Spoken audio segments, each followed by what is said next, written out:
Ladies and gentlemen, it's Anna and Molly! Hey sneak peekers, I'm Anna. I'm Molly, and live from Austin, It's Tuesday night! I'm not your musical guest or your host. And neither am I, but we're here to talk about our most anticipated movie of the year.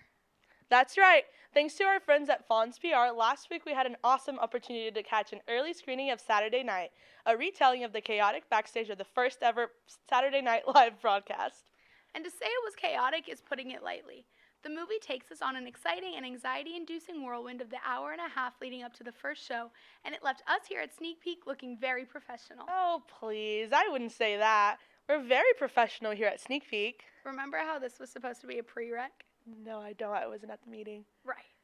Well, it's just because, like Lorne Michaels, I like to keep everyone on their toes. Is that also why you submitted this script about an hour ago? Exactly. It was all to emulate the feeling of Saturday night. It's really just one of those movies that feel like you're just going up and up and up on the roller coaster, even if it makes you sick. Well, lots of things make me sick. She's vegan. And a lover of SNL. I loved getting to see a backstage view of a show that I've been watching for years. The duration of the film was consistent with the countdown to the live show, creating a palpable tension in the theater. It really felt like we were part of the crew of the first SNL show. The only thing that took me out of the experience was when our waiter served me my buffalo cauliflower wings at Alamo Draft House. Oh, Grayson.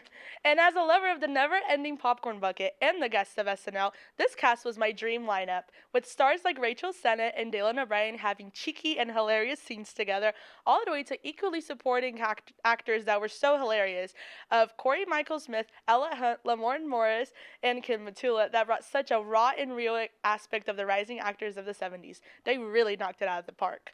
With a cast so full of stars, I love to see the true star of this movie, Lorne Michaels, who is played by Gabriel LaBelle, someone who's a little less known but is totally going to get his big break with this movie. And for the first time ever, I agree with Molly. LaBelle's performance guided the audience to feel exactly what he was going through as it happened, making me feel like I was Andrew Barth Feldman's character of his cousin and assistant. When really we were more like Finn Wolfhard's character, who had just about the same amount of screen time as our bathroom breaks. Despite everyone knowing that SNL was and still is a huge hit, during the movie the audience feels uneasy about the future of the show. Just how uneasy we felt when we heard we had to be on camera together again. Do not go watch that one and only show that we were ever allowed to host together. It's the Thanksgiving special on YouTube, by the way. Clearly my voice needs a rest, so... Let me take it from here, and let's roll the intro.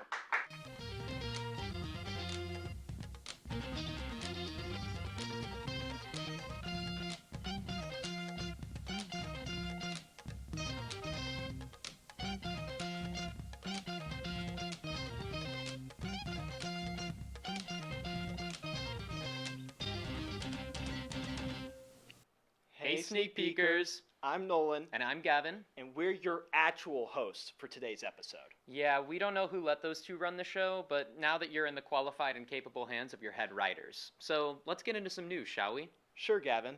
To start off, we have some bad news. Musician and actor Donald Glover, or Childish Gambino on stage, is canceling his tour for health reasons. Glover postponed his Houston show in September due to an illness and postponed the rest of the North American tour shortly after. Now he's decided to cancel all the American and European dates after visiting a hospital in Houston and scheduling surgery for an undisclosed illness. Glover says on X that he wants nothing more than to bring this show to his fans and perform, and thanks everyone for the love, privacy, and their support. We at Sneak Peek wish him a speedy recovery. Daniel Day-Lewis is returning from 7 years of retirement to act again, this time for his son's first feature film. The three-time Oscar winner will star in Anemone to be directed by his son Ronan. Not much is known about the movie, but NPR reports that it'll tackle themes of intergenerational family bonds. That's pretty fitting for a father-son collaboration if you ask me. What may not be so fitting is Keanu Reeves in the Indy 500. Mr. John Wick himself made his professional racing debut on Saturday competing in the Toyota GR Cup. During the race, Reeves lost control of his car and spun out while taking a turn, but thankfully he kept driving and he's okay. He finished in 25th place out of 35 racers. Not the best, but definitely not bad for a first race. Hey, at least Keanu didn't crash out completely. That's right. Joker and Megalopolis are crashing and burning in the box office right now. In Megalopolis' opening weekend, it made $4 million, a morsel of its $140 million budget. And Joker isn't doing much better. Folie d'Oeil made a little under $30 million in its first weekend, and while it's better than Megalopolis, the first Joker made that same amount in a single day. And its budget was more than Megalopolis' at $200 million. But enough about bad movies. Our Hispanic Heritage Month movie rec of the day is The Official Story, a historical drama about a mother and her illegally adopted daughter during the military dictatorship of Argentina. Our social media coordinator, Carol, says it's a beautiful and accurate critique of the Argentinian regime. Check out that movie when you have the chance. But for now, stay tuned. We'll be right back after a quick commercial break.